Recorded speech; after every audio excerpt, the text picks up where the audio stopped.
સારું હતું ને? હા, તો એ પેપર તમને બધાને અનુકૂળ આવ્યું હશે.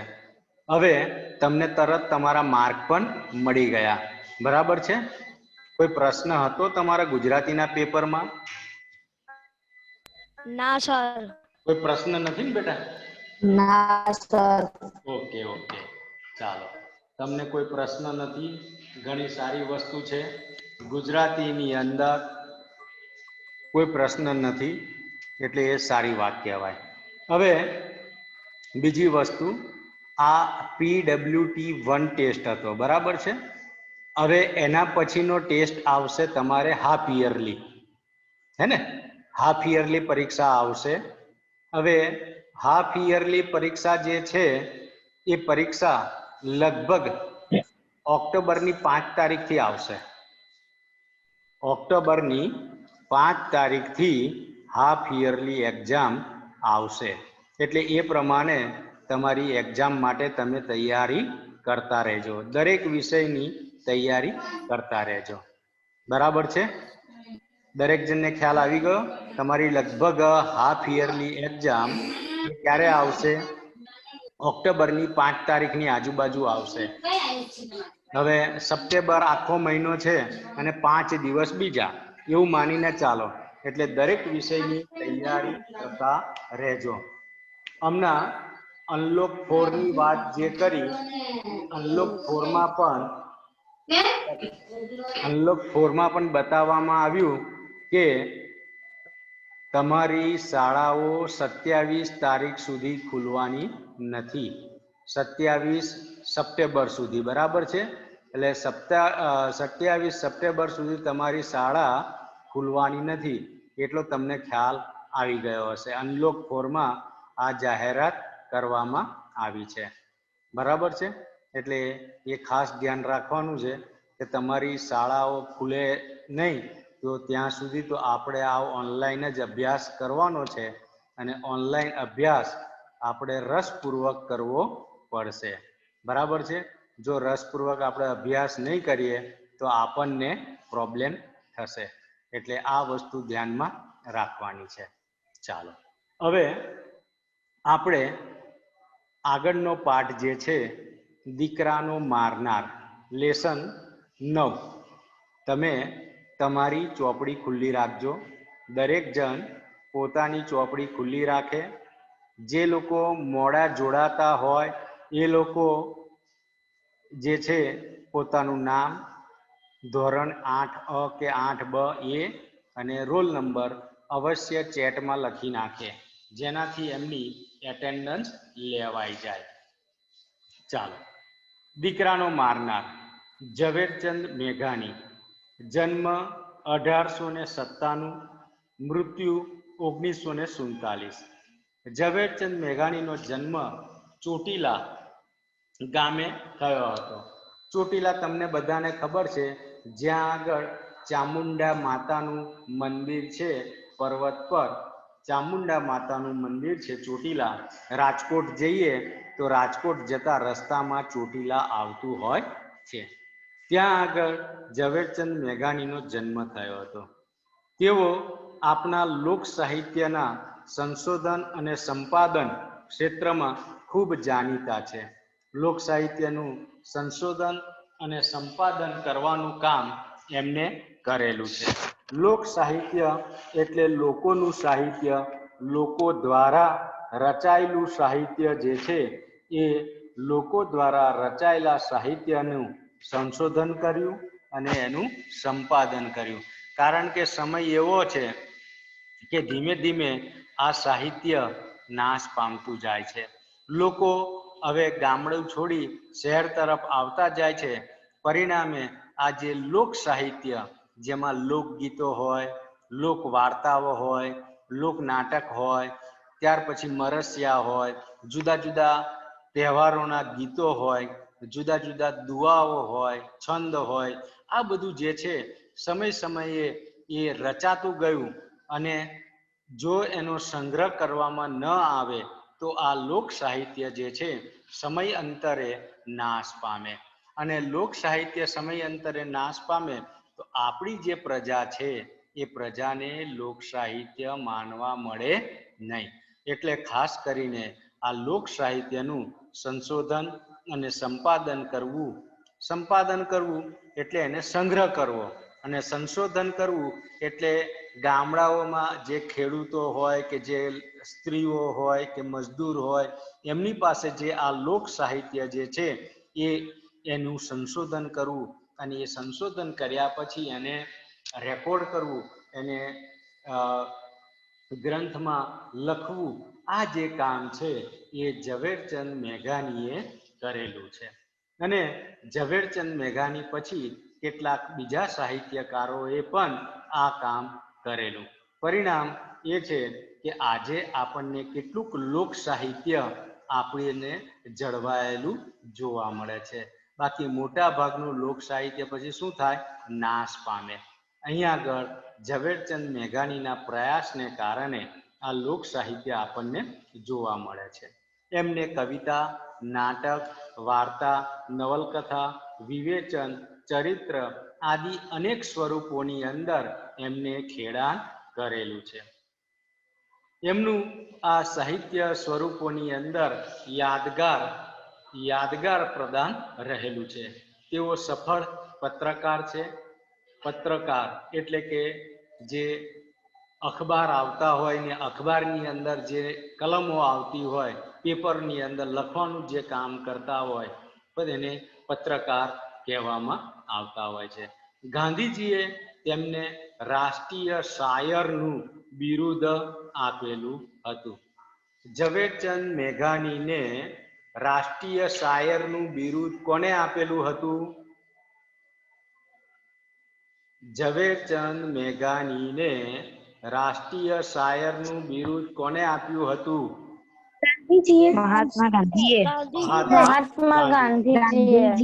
મહાત્મા ગાંધીજીએ ઝવેરચંદ મેઘાણીને શેનું બિરુદ આપ્યું હતું? રાષ્ટ્રીય શાયર. રાષ્ટ્રીય શાયરનું બિરુદ કોને મળેલું હતું? ઝવેરચંદ મેઘાણી. બરાબર છે. રાષ્ટ્રીય શાયરનું બિરુદ ઝવેરચંદ મેઘાણીને મળેલું હતું. મંદોદર ખાન દરબારને ત્યાં હોળી ટાણે એક ચારણ આવે છે, પણ ઘેરૈયા કોને કહેવાય? ઘેરૈયા જે હોળીની અંદર લોકોને રંગ છાંટવાનું કામ કરતા હોય અને લોકોને રંગ ન છાંટવાને બદલે એની પાસેથી પૈસા કે કંઈક વસ્તુ લેતા હોય એવી જે ટોળકી જે છે એને શું કહેવામાં આવે? ઘેરૈયા. ઘેરૈયા કોને કહેવામાં આવે? કે ધૂળેટીનો જે સમય છે એ સમયની અંદર, ધૂળેટીના સમયની અંદર લોકોને જતા આવતા લોકોને રોકે, એને ઘેરે, એના પર રંગ છાંટવાની કોશિશ કરે અને રંગ ન છાંટવા માટે એની પાસેથી કંઈક ભેટ સોગાદ યાને તો રૂપિયા કે કંઈક વસ્તુ લે, એને ઘેરૈયા કહેવામાં આવે છે. અહીંયા મંદોદર ખાન, ફરીથી કહું છું, જે મોડા આવતા હોય તે લોકો ચેટમાં જઈ પોતાની એટેન્ડન્સ આપી દે. બરાબર છે? જે મોડા જોડાય તે લોકો ચેટમાં જઈ એટેન્ડન્સ આપી દે. જ્યારે પણ આપણો ક્લાસ ચાલુ થાય ત્યારે એટેન્ડન્સ દરેક વિદ્યાર્થીએ આપી દેવાની. એમાં 8 અ કે બ, તમારું નામ અને રોલ નંબર, આટલી વસ્તુ લખવાની છે અને વારંવાર નથી લખવાનું, એક જ વખત લખવાનું. ચાલો. મંદોદર ખાન દરબારને ત્યાં હોળી ટાણે એક ચારણ આવે છે. ચારણ કોને ત્યાં જાય છે? ચારણ કોને ત્યાં જાય છે? ચારણ કોને ત્યાં જાય છે? મંદોદર ખાનને ત્યાં. મંદોદર ખાનને ત્યાં ચારણ જાય છે. ચારણ મંદોદર ખાનને ત્યાં જાય છે. ત્યાં આગળ જતા હતા ત્યારે રસ્તામાં ઘેરૈયાઓની ધાંધલ ધમાલથી ઘેરાયેલા ચારણ અજાણતા જ યજમાન મંદોદર ખાનના પુત્ર પર મરણતોલ ઘા થઈ જાય છે. અહીંયા આગળ મંદોદર ખાનના પુત્ર પર આ ચારણ દ્વારા અજાણતા ઘા થઈ જાય છે અને એ ઘા કેવો છે?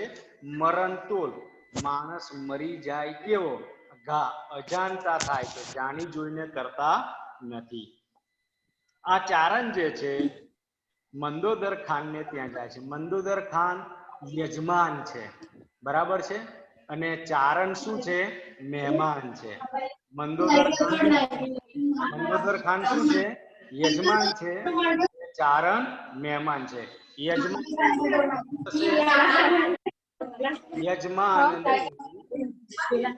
યજમાનનું વિરોધી શું થશે? યજમાનનું વિરોધી શું થશે?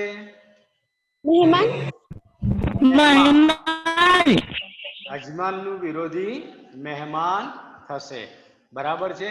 અહીંયા આગળ ચારણ મહેમાન છે અને મંદોદર ખાન યજમાન છે. મંદોદર ખાનને ત્યાં ચારણ જાય છે. રસ્તામાં ઘેરૈયાઓ એને ઘેરી લે છે અને ઘેરૈયાઓ એને ઘેરી લે છે. આ ચારણે સફેદ કપડા માંગી ભીખીને પહેરેલા એક જ જોડી કપડા છે એની પાસે, અને એ ખરાબ થઈ જાય તો એ સારું કહેવાય નહીં. આમ માની અને એ બચવા માટેનો પ્રયાસ કરે છે. અને બચવા માટેનો પ્રયાસ કરે છે તો અજાણતા એના જ્ઞાનમાંની તલવાર, એ ચારણની તલવાર જે છે એ મંદોદર ખાનના પુત્રને વાગી જાય છે અને મંદોદર ખાનના પુત્રનું ત્યાં મૃત્યુ થતું હોય છે. આ વાત અહીંયા આગળ છે, આ વાતને બતાવેલી છે. મંદોદર ખાનને આ વાતની ખબર પડે છે. હવે આપણને ખબર પડે કે આપણા સંતાનને કોકે માર્યું છે તો આપણા મા બાપ હોય એની પાછળ દોડે, એને મારે, એની પાસે ફરિયાદ કરે.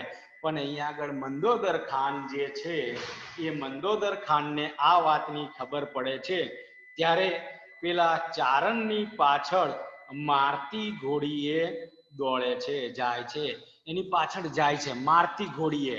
પણ એને મારવા માટે નથી જતા, પણ એને કહે છે કે તું અહીંયાથી ભાગી જા, નહીતર ગામના લોકો તને મારી નાખશે. અને એ અતિથિ ચારણને પોતાની ઘોડી સોંપીને ઝડપથી ભાગી જવા માટે સૂચવે છે. અતિથિ એટલે અતિથિ કોને? મહેમાન. પણ શબ્દ સમૂહ માટે એક શબ્દ જોઈએ, અતિથિ. જેની આવવાની તિથિ નક્કી નથી એને અતિથિ કહેવાય, બરાબર. જેની આવવાની તિથિ નક્કી ન હોય તેને અતિથિ કહેવાય. અહીંયા આગળ અતિથિ એટલે મહેમાન. આ ચારણ જે છે એની આવવાની તિથિ કઈ નક્કી નહોતી. ચારણને પોતાની ઘોડી સોંપી અને ભાગી જવા માટે સૂચના આપે છે. યજમાનના આતિથ્ય ધર્મની અને મનુષ્યના દિલાવર દિલની આ સચોટ લોક વાર્તા છે. આ લોક વાર્તા એ જોવા મળે છે.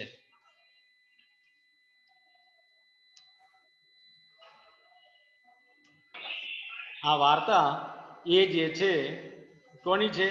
યજમાનના આતિથ્ય ધર્મની વાર્તા છે અને મનુષ્યના દિલાવર દિલની આ સચોટ લોક વાર્તા છે. આનો પ્રકાર શું થશે? લોક વાર્તા. સાહિત્ય પ્રકાર છે લોક વાર્તા. આ લોક વાર્તાનો વિષય એ છે કે યજમાનનો આતિથ્ય ધર્મ અને મનુષ્યના દિલાવર દિલની આ લોક વાર્તા છે.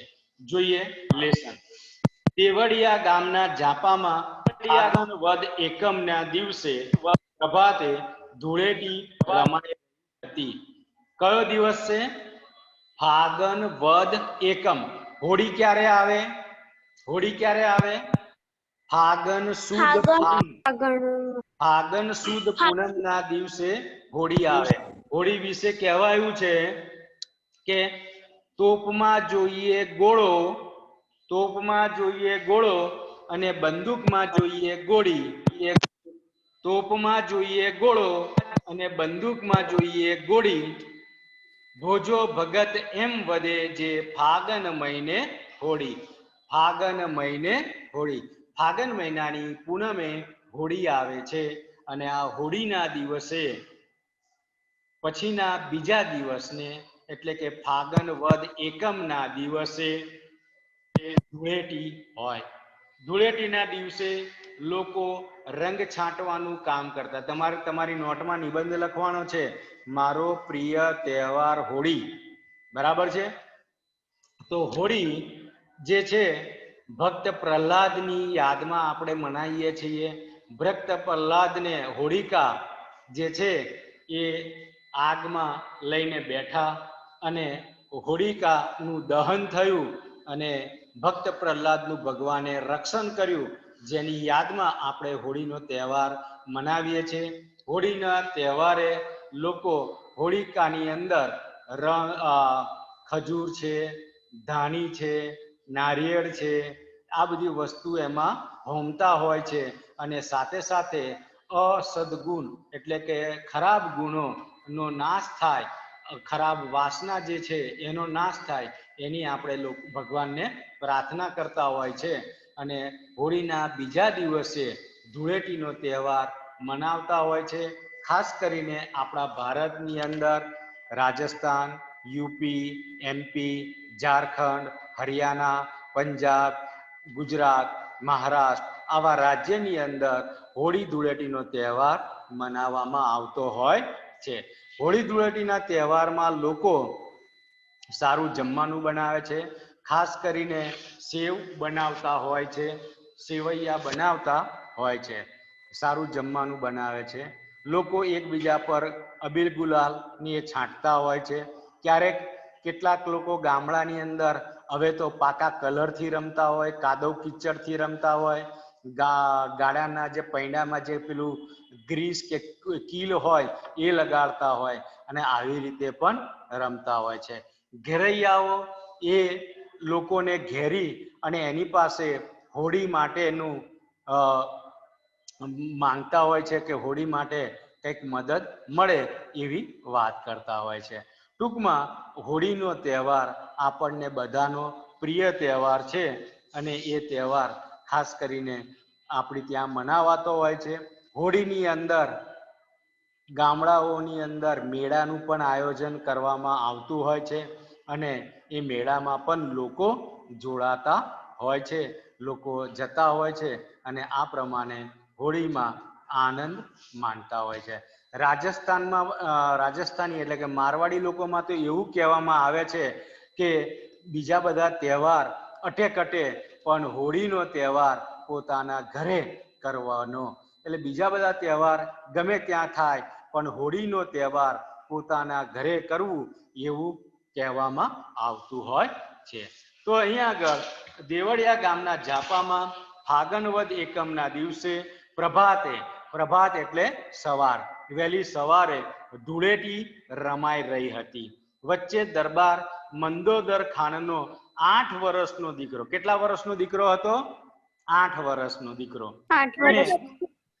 નાનો અમસ્તો દીકરો હતો, 8 વર્ષનો દીકરો હતો અને કોરે મોરે ગામ આખાના હેડીના જુવાનો છે અને એની આજુબાજુમાં આ જે બાળક જે છે એ બાળકની આજુબાજુમાં ગામ આખાના દીકરાઓ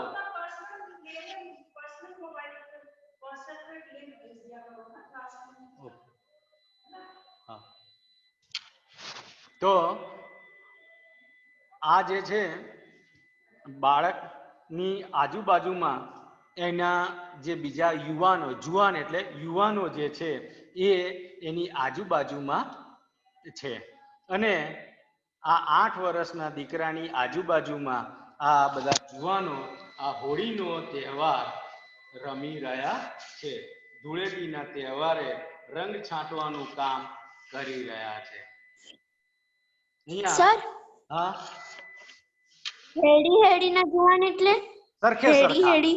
હેડીના એટલે સરખે સરખા. બરાબર. ગામના જે સરખે સરખા જુવાન હોય, કોઈ 15 વર્ષનું હોય, કોઈ 14 વર્ષનું હોય, કોઈ 16 વર્ષનું હોય, તો આ બધા કેવા કહેવાય? સરખે સરખા જુવાન કહેવાય. અને કોરે મોરે એટલે કે આજુબાજુ. કોરે મોરે એટલે જે બાળક હતું એની આજુબાજુ, કે આવા બાળકની આજુબાજુ આ બધા સરખે સરખા જુવાનો શું કરી રહ્યા હતા? હોળી ધૂળેટીની રમત રમી રહ્યા હતા. આગલા દિવસે હુતાસની નું પરબ હતું. હુતાસની, હુતાસની એટલે હોળી, હુતાસની એટલે હોળી, અને પરબ એટલે તહેવાર. આગલા દિવસે હુતાસની એટલે કે હોળી નું પરબ, પરબ એટલે તહેવાર હતો. એટલે લીલા, પીળા અને કેસરિયા રંગમાં સૌ ગરકાવ હતા. અને પરિણામ શું હતું? કે લોકો રંગબેરંગી કપડાં પહેરેલા હતા. હોળીનો તહેવાર હોય એટલે એક ખુશખુશાલી જોવા મળે. વસંત ઋતુની અંદર આ તહેવાર આવતો હોય છે. લોકોને આ તહેવાર મનાવવાની મજા આવતી હોય છે, અને આ લોકો ખુશખુશાલ હતા. બરાબર છે. સરસ મજાના નવા કપડાં પહેરેલા હતા. આપણે પણ તહેવાર હોય તો એ તહેવારમાં નવા કપડાં આપણે પહેરતા હોય છે. અહીંયા લાલ, લીલા, પીળા, કેસરિયા એવા બધા રંગમાં સૌ ગરકાવ હતા. સૌ એની અંદર મસ્ત હતા. તમામને અંગે પંચરંગ. Hello sir. હા अरे બોલો. नहीं करे सर, पानी देखो। શું બેટા? કોણ છે? બોલો. હા, તો તમામ જે છે એના અંગે પંચરંગી છાંટના દીપતા હતા. પંચરંગી, 5 રંગ વાળા. 5 રંગ એટલે કોઈ ગણીને 5 રંગ ના હોય, 5 કરતા વધારે પણ હોય, ઓછા પણ હોય. તો અલગ અલગ રંગ છાંટેલા હતા. દરેકના શરીર પર, દરેકના કપડા પર આવા છાંટના શોભતા હતા. તમે હોળી ધૂળેટીમાં હોય, કોઈ અબીલ ડાલે, કોઈ ગુલાલ ડાલે, કોઈ બીજા રંગ નાખે, તો આપણા કપડા પર, આપણા ચહેરા પર આવા રંગના છાંટના જોવા મળતા હોય. પણ આજે તો પડવો, પડવો એટલે એકમ, પડવો એટલે એકમ. બરાબર છે. આજે તો પડવો એટલે ઘેરૈયા માજા છાંડી ગયા છે. ગાંડા તૂર બનીને ગારો, માટી, છાણ જેવી ગંદી વસ્તુએ એકબીજાને રોડવામાં ગુલતાન છે. ગુલતાન એટલે મસ્ત. અને એકબીજાને રગદોળવામાં. આપણી ત્યાં પણ આપણે જ્યારે ધૂળેટીનો તહેવાર હોય ત્યારે એકબીજાને ભેગા મળી અને આપણે કોકને રંગવામાં મજા આવતી હોય. એના પર કાદવ, કીચડ, ગારો, માટી, જ્યાં ખાડો કરેલો હોય, ખાડાની અંદર બધું નાખેલું હોય, એમાં એને જેને ધક્કો મારવાનો ને એને એવો રંગવાળો કરવાની મજા આપણને આવતી હોય છે. એટલે ઘેરૈયાને ખૂબ મજા આવતી હોય છે. ગાંડા તૂર બની ગયા છે. કેવા બની ગયા છે? ગાંડા જેવા. શેમાં? આ રંગ છાંટવામાં, ગારો માટી લગાડવામાં, કાદવ કીચડમાં લઈ જવામાં, આ બધામાં એ મસ્ત બની ગયા છે.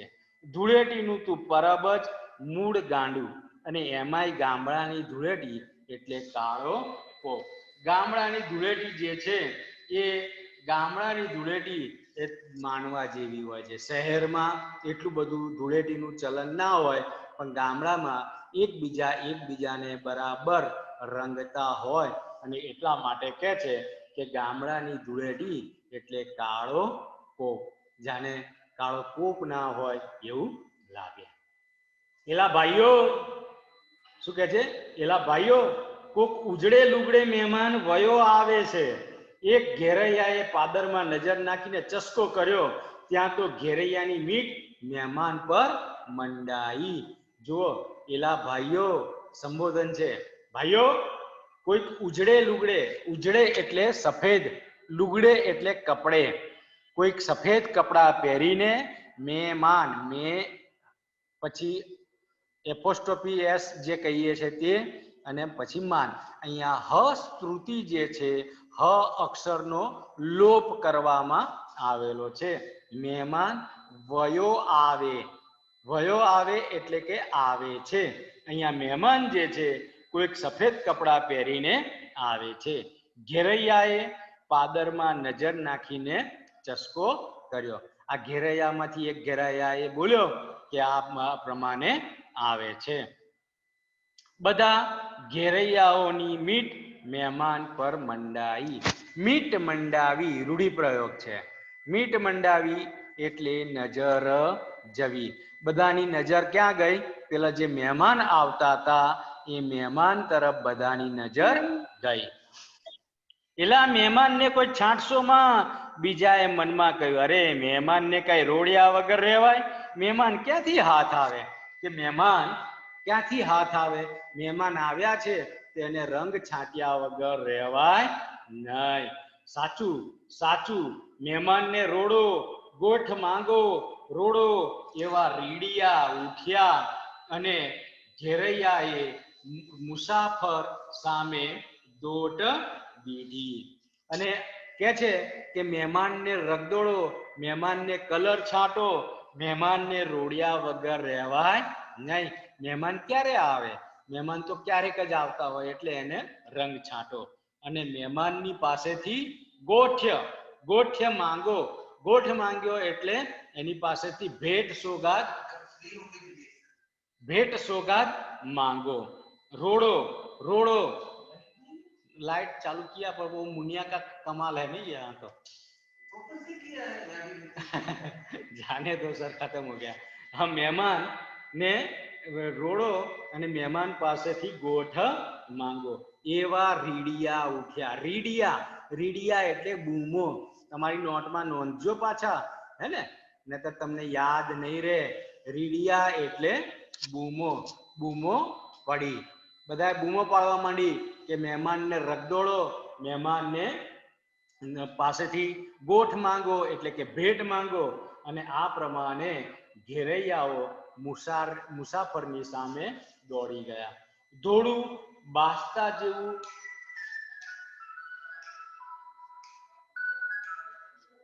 એક જ મિનિટ. હેલો, હા, ગુડ મોર્નિંગ. કોણ? हाँ बोलो.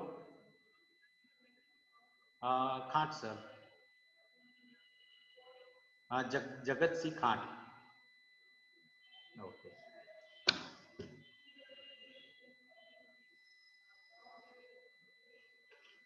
तो क्या है? धोड़ू बास्ता जेवू पासाबंदी केळिયું, पगने कांठे 3-3 दोरडा वाળી पगनी ચોરની, ઉપર બગસરાની ગરેડી કોરની પછેડીની ભેટ અને બગલમાં દબાવેલી એક ફાટેલ તૂટેલ મ્યાનવાળી તલવાર. કેડે કાંઈક કાળાંતર જૂની કટારી એવો દાઢી મૂછના ઘાટા કાતરા વાળો મહેમાન ચાલ્યો આવે છે. આ મહેમાનનું વર્ણન છે. મહેમાન કેવો છે? તો મહેમાને શું પહેર્યું છે? કેડિયું. પણ કેવું કેડિયું છે? ધોળું બાસ્તા બંધ જેવું કેડિયું. કેડિયું એટલે ઉપરનું જે વસ્ત્ર છે એને શું કહેવામાં આવે? કેડિયું કહેવામાં આવે. પછી નીચે જે વસ્ત્ર પહેર્યું છે એને ચોયની કહેવામાં આવે અથવા ચોરનો કહેવામાં આવે. અને એ ચોરનો કેવો છે? 3-3 દોરણા વાળી જાય, આમ 3-3 વળાંક વળે એવો ચોરનો પહેરેલો છે.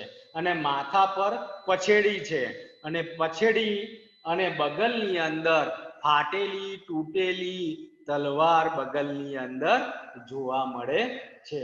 અને દાઢી મૂછ એના ખૂબ વધી ગયા હોય એવા ઘાટા કાતરા વાળો આ મહેમાન ચાલ્યો આવતો હોય છે. આ મહેમાનનું વર્ણન છે. કોઈ પૂછે તમને પરીક્ષામાં કે ભાઈ આ મંદોદર ખાનને ત્યાં આવતો ચારણ નું વર્ણન કરો, તો ચારણનું વર્ણન આ પ્રમાણે તમારે કરવું પડે.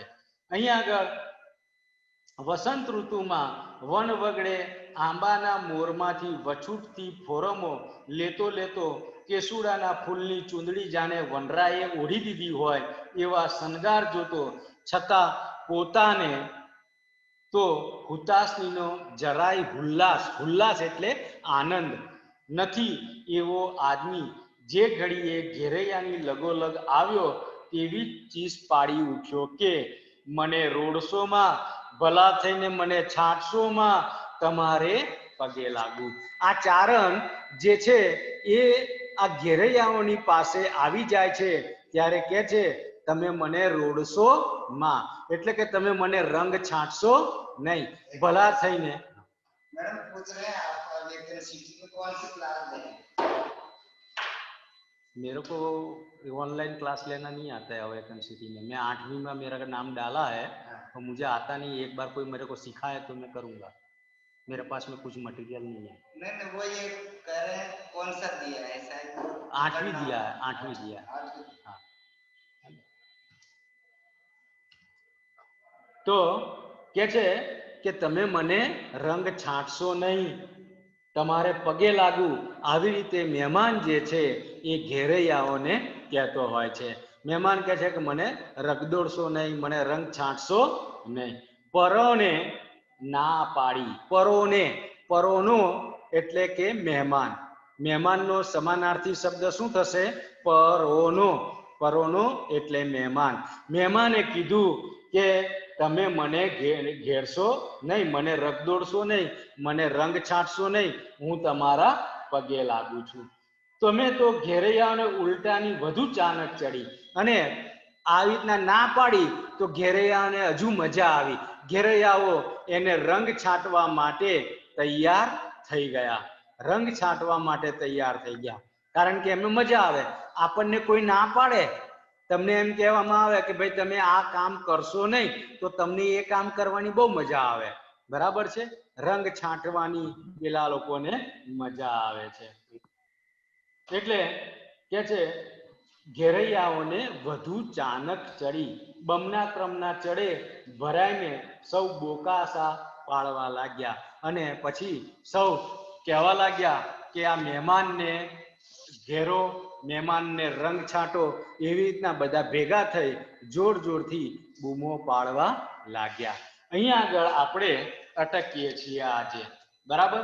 આવતીકાલે એટલે કે નેક્સ્ટ પીરિયડ જે છે ત્યારે આપણે આગળથી અભ્યાસ કરીશું. તમે તમારી ચોપડીમાં ટીક માર્ક કરી રાખજો ક્યાંથી આપણે અટકીએ છીએ. મેં પણ કરી લીધું છે. હવે કોઈને કઈ પ્રશ્ન છે? કોઈને કઈ પ્રશ્ન છે? નહીં. ઓકે, તો ચાલો બાય. દરેક જણે પોતાની એટેન્ડન્સ આપી દીધી છે ને? કોઈનું બાકી નથી ને એટેન્ડન્સ આપવાની? ઓકે, ચાલો બાય. કોઈને પ્રશ્ન છે? નહીં. ચાલો બાય.